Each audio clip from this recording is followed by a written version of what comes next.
La loi travail du 8 août 2016 a réformé la définition du motif économique de licenciement. Elle autorise également la mise en œuvre de licenciements économiques avant une reprise d'activité en portant transfert automatique des contrats de travail. L'objectif de la loi est de sécuriser le droit du licenciement économique en précisant les contours du motif économique. Elle cherche aussi à favoriser la reprise de sites en fermeture sans imposer aux repreneurs de reprendre l'intégralité de l'effectif. 4 motifs sont désormais prévus par le Code du travail. Jusqu'à présent, le motif économique de licenciement devait être justifié par soit des difficultés économiques, soit des mutations technologiques. La loi ajoute désormais 2 motifs supplémentaires issus de la jurisprudence. Premier motif supplémentaire, la réorganisation de l'entreprise nécessaire à la sauvegarde de sa compétitivité. Selon la jurisprudence antérieure, il s'agit de la possibilité pour l'entreprise de s'adapter par anticipation pour éviter des difficultés économiques.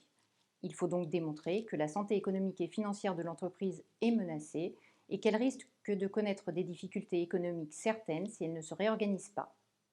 Deuxième motif, intégré dans la définition légale, la cessation d'activité de l'entreprise. Celle-ci peut également constituer un motif économique de licenciement, mais à 2 conditions. Elle ne doit pas être due à une faute de l'employeur ou à sa légèreté blâmable. La notion de difficulté économique est également précisée. La loi énumère désormais des critères dont l'évolution significative permet de justifier des difficultés économiques. Le licenciement économique peut donc être justifié par une baisse des commandes ou du chiffre d'affaires, des pertes d'exploitation ou encore une dégradation de trésorerie ou de l'excédent brut d'exploitation.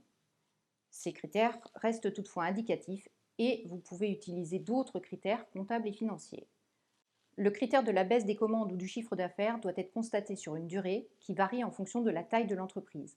Ainsi, pour une entreprise de moins de 11 salariés, la baisse des commandes ou du chiffre d'affaires doit être établie pendant un trimestre. Pour une entreprise de 11 à 49 salariés, au cours de 2 trimestres. Pour une entreprise de 50 salariés à moins de 300 salariés, 3 trimestres consécutifs. Et pour une entreprise d'au moins 300 salariés, il doit être établi au cours de 4 trimestres consécutifs.